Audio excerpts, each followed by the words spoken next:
নমস্কার সকলকে, ওয়েলকাম আরও একবার SD unique sports YouTube Facebook চ্যানেলে।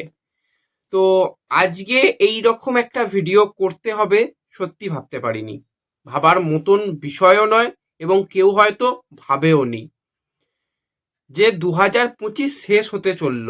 আজ বলতে গেলে 2025-এর শেষ রাত, কারণ আগামীকাল 31শে ডিসেম্বর। তো সেই রাত শেষের রাত এবং শুরুর রাত, কিন্তু আজকের রাত সত্যি একদম শেষের রাত। আর যা বর্তমান পরিস্থিতি চলছে ভারতীয় ফুটবল, ক্লাব ফুটবল, আইএসএল নিয়ে, সত্যি পরিস্থিতি খুব খুব খারাপ, অতীব খারাপ। আজকে ইস্টবেঙ্গল সমর্থকদের যে নিউজটা শেয়ার করব, এখনো পর্যন্ত আমিই তো বিশ্বাস করতে পারিনি, জানি হয়তো তোমরাও বিশ্বাস করতে পারবে না। তো ওভারঅল বিদেশি প্লেয়ারদের নিয়ে মূলত আমরা আলোচনা করে নেব এই ভিডিওতে। ভিডিওটা পুরোটা দেখো, আশা করি বুঝতে পারবে। একদম নিজের মতন করে ভিডিও বানানোর চেষ্টা করছি। যদি ভালো লাগে লাইক শেয়ার করবে। যদি চ্যানেলে প্রথমবারের জন্য এসে থাকো, মনে করে সাবস্ক্রাইবটা করে নিও, তাহলে প্রিয় দলের খেলার সমস্ত আপডেট তোমরা এখানে পেয়ে যাবে। তো চলো আর দেরি না করে ভিডিও শুরু করা যাক। তো প্রথমেই যে বিষয়টাকে নিয়ে কথা বলবো সেটা হচ্ছে আইএসএল আদেও হবে কি। কারণ প্রত্যেকটা দল তারা কিন্তু জানতে চেয়েছে যে আমরা নয় আইএসএলটা খেলেও নিলাম, কিন্তু আইএসএল খেলে শুধুমাত্র ওই ট্রফি, শুধুমাত্র কি ওই শিল্ডেই সীমিত আমরা থাকবো, নাকি এএফসির মঞ্চে খেলতে পারবো? খেলতে গেলে তো আবার 24টা ম্যাচের যেটা নিয়ম এতদিন চলে আসছে, একটা শর্ত পূরণ করতে হয়। সেটা কি আদেও পূরণ হবে? আমরা তো সর্বাধিক 19টা ম্যাচ খেলতে পারবো। তো সেই নিয়ে রীতিমতন তারা এআইএফএফকে জানায়। এআইএফএফ তড়িঘ ঘড়িঘ সেটাকে নিয়ে কিন্তু কথাবার্তা শুরু করে এবং তারা কথা জানায় যে এরকম একটা ব্যাপার, তাহলে আমাদের ব্যাপারটা কি হবে, যেহেতু আমাদের এরকম একটা সমস্যা হয়েছে। তো সেক্ষেত্রে এএফসির তরফ থেকেও কিন্তু জানতে চাওয়া হয় তোমরা কি ফরম্যাটে কিভাবে করছো, সেই অনুযায়ী তোমাদের জানানো হবে যে ঠিক ফুটবলটা তোমরা কিভাবে এগিয়ে নিয়ে যাবে এবং কি নিয়মে চললে তোমরা এএফসিতে খেলতে পারবে। সেটাও খুব তাড়াতাড়ি এএফসির তরফ থেকেও জানানো হবে। অলরেডি সমস্ত কিছু জানিয়ে দেওয়া হয়েছে এআইএফএফ এর তরফ থেকে। তো এটা তো গেল ফুটবল নিয়ে, এরপর যেটা সিদ্ধান্ত আসবে সেটা মেনে নিতে হবে। এআইএফএফ এরকমটাও দেখিয়েছে, আমাদের এখানে ডুরান্ড কাপ হয়েছে, সুপার কাপ হয়েছে, সেই ম্যাচগুলো কাউন্ট করলে 24-এর বেশি ম্যাচ হয়ে যাচ্ছে। যদি ডুরান্ড কাপ কাউন্ট না করাও হয়, তাহলে সুপার কাপ, সেটা তো এআইএফএফ এর নিজস্ব টুর্নামেন্ট। তো সেই টুর্নামেন্টের যদি ম্যাচ সংখ্যা এখানে ধরে নেওয়া হয়, তাহলে তো 24টা ম্যাচের নিয়ম হয়ে যাচ্ছে। এবার দেখা যাক, যা নিয়ম আসবে আসবে। বেশ কিছু দল তারা খুশি নয় এই কারণে যে তাদের যে ঘরের মাঠ থেকে যদি খেলা অন্য জায়গায় যায়, তাহলে তাদের একটা বিপুল আর্থিক ক্ষতি হবে। স্বাভাবিক, যদি কলকাতায় মোহনবাগান ইস্টবেঙ্গল না খেলে, তাহলে তাদের একটা ক্ষতি হবে, তাদের ভিউয়ারশিপ ডাউন হবে, তাদের স্পন্সরশিপ থেকে শুরু করে সমস্ত কিছু ডাউন হবে। কেরালায় যদি কেরালা না খেলে তাদেরও ক্ষতি হবে। বেঙ্গালুরুতে যদি বেঙ্গালুরু না খেলে তাদেরও ক্ষতি হবে। জামশেদপুর বা গোয়ার যদি কথা বলি, সবাই।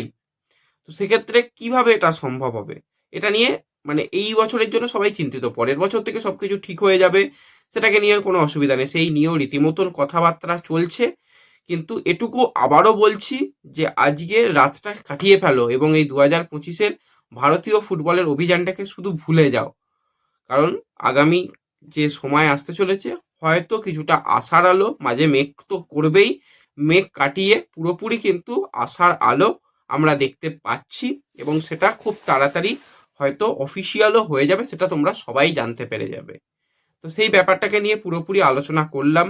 এবার যদি আমরা সরাসরি মেন টপিকগুলোকে নিয়ে কথা বলি, যে আজকের ভিডিওর মেন টপিক বিদেশি প্লেয়ারদের কি খবর। প্রথমেই আমরা কথা বলবো কন্ট্রাক্টেড বিদেশি প্লেয়ার, তারপরে কথা বলবো free player.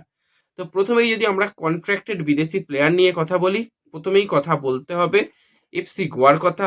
Borja হেরিরা, Javier Siverio already তারা কিন্তু দল ছেড়েছে। তারা এই সিজনটা কন্ট্রাক্ট থাকলেও তারা আর নতুন করে তারা থাকতে চাইছে না, কারণ এই ভারতীয় ফুটবলের অচল অবস্থা এবং তারা কিন্তু ভারত ছাড়ার সময় রীতিমতন তুলোধনা করে গেছে। তাদের সোশ্যাল মিডিয়ায় পোস্টগুলো দেখলে তোমরা বুঝতে পারবে।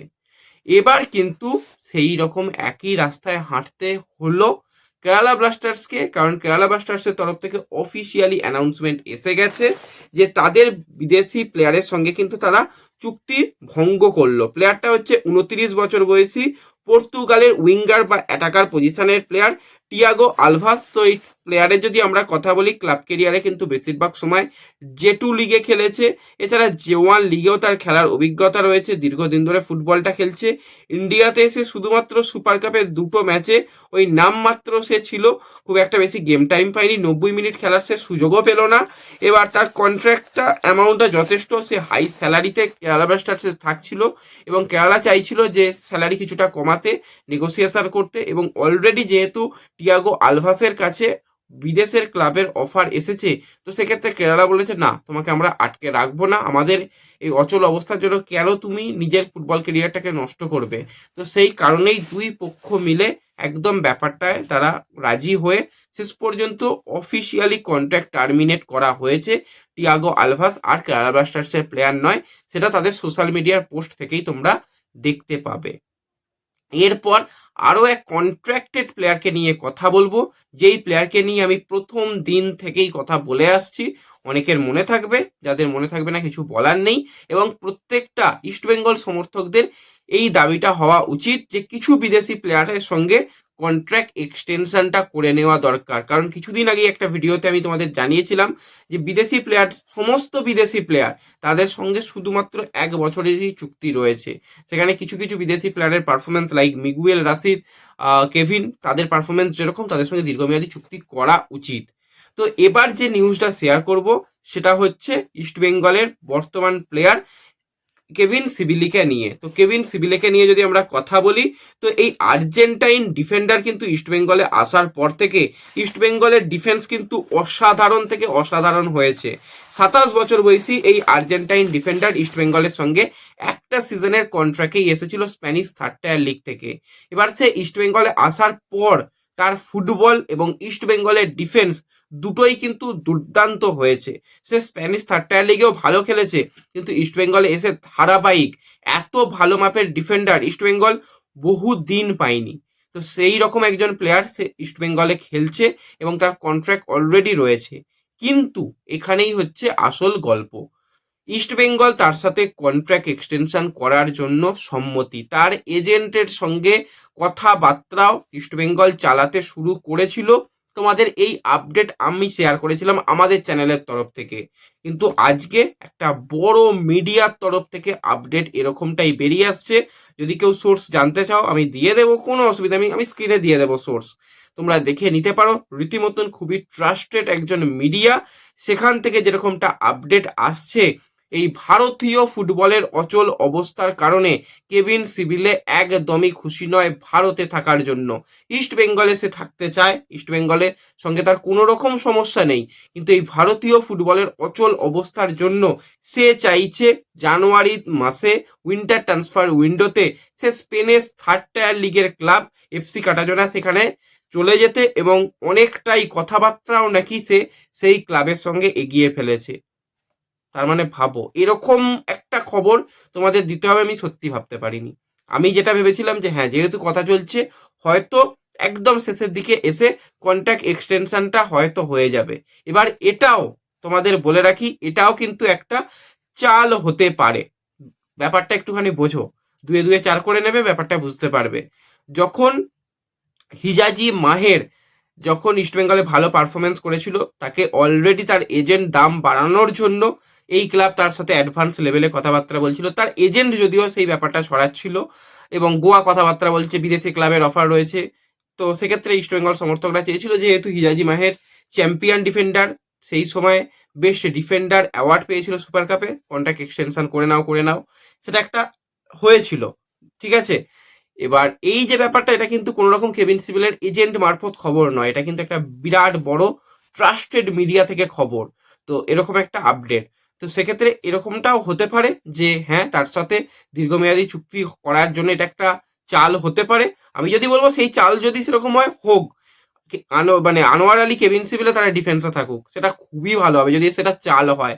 আর যদি এটা সত্যিই সে মুভ করতে চায়, সেটা ইস্টবেঙ্গলের জন্য বিরাট বড় ধাক্কা। কারণ এই জায়গাতে প্লেয়ার নেই, ইস্টবেঙ্গল একজনই বিদেশি ডিফেন্ডার সাইন করেছে, সেখানে যদি কেভিন সিভিলে চলে যায়, সত্যি কিছু বলার নেই। ইস্টবেঙ্গলে কিচ্ছু করার নেই, বিশ্বাস করো। এই এই যদি এটা একদম হয় অফিসিয়ালি, সেটা হচ্ছে ইন্ডিয়ান ফুটবলের অচল অবস্থার জন্য এরকম একজন বিদেশি প্লেয়ারকে হাতছাড়া করবে। এবার যদি ইস্টবেঙ্গল ম্যানেজমেন্ট একটু বুদ্ধি খাটায়, তো সেক্ষেত্রে একটা দীর্ঘমেয়াদী চুক্তি দিয়ে দিক। যদি সে গেম টাইমের জন্য চাইছে যে বিদেশে যেতে, তো সেক্ষেত্রে লোন ডিলে ছেড়ে দিক যদি হয়, তা না হলে কিছু বলার নেই। তো খুবই বড় আপডেট, শকিং নিউজ তোমাদের সঙ্গে শেয়ার করলাম। আশা করি বুঝতে পারছো। তো তোমরা তোমাদের মতামত আমাকে কমেন্টে জানিও যে কি করা উচিত। এর সাথে সাথে আইএসএল এর মঞ্চে লাস্ট সিজনের সেরা বিদেশি অ্যাটাকারের নাম তোমরা সকলেই জানো, কনর সিল্ড। তো এই স্কটল্যান্ডের অ্যাটাকিং মিডিও, সে কিন্তু এবার ফ্রি প্লেয়ার থেকে একদম সে কন্ট্রাক্টেড প্লেয়ার হতে চলেছে। কম্বোডিয়ার ক্লাবে যেখানে কোয়ামে পেব্রা খেলে, সেই দলে কিন্তু সে শর্ট টার্ম কন্ট্রাক্টে সাইন করতে চলেছে। উইন্টার ট্রান্সফার উইন্ডো ওপেন হলেই সেই অ্যানাউন্সমেন্টও কিন্তু সেই ক্লাবের তরফ থেকে এসে যাবে। ইস্টবেঙ্গল একটা সময় পর্যন্ত অ্যাডভান্স লেভেলে কথাবার্তা বলেও কিন্তু ওই যেটা বললাম সোশ্যাল মিডিয়াতে তার এজেন্ট অনেক কিছু বলে দেওয়ার জন্য শেষ পর্যন্ত ইস্টবেঙ্গল কন্ট্রাক্ট সাইন করায়নি। পরবর্তী সময় অন্য দলেরাও চেষ্টা করেছিল, যদিও সে সাইন করেনি। এবার কিন্তু সে কম্বোডিয়াতে যাচ্ছে, সেটা কিন্তু কয়েকদিনের মধ্যেই অফিসিয়াল আপডেট আসতে চলেছে। তো ঠিক আছে, পরবর্তী সময়ে যেরকম এজ রয়েছে সে আবারও ইন্ডিয়াতে ব্যাক করবে, এটুকু আমরা আশা করতে পারি। এবং কনর সিল্ড অনেক ভালো প্লেয়ার, এবং যেখানে যাচ্ছে সেখানে কোয়ামে পেব্রা গিয়ে তো আগুন ঝরিয়ে দিয়েছে ভাই। 18টা ম্যাচে 19টা ম্যাচে 18টা গোল, 6টা অ্যাসিস্ট করে দিয়েছে। সেখানে কনর সিল্ড গিয়ে যে কি করবে, মানে আবার ভেবে দেখো, যে জুটিটা তৈরি হবে তাদের আটকানো অসম্ভব অসম্ভব ব্যাপার। তো আশা করছি পুরো ব্যাপারটা তোমাদের সঙ্গে শেয়ার করলাম, তোমরা বুঝতে পারছো। তোমরা তোমাদের মতামত আমাকে কমেন্টে জানিও। ভিডিও ভালো লাগলে অবশ্যই লাইক শেয়ার করে দিও।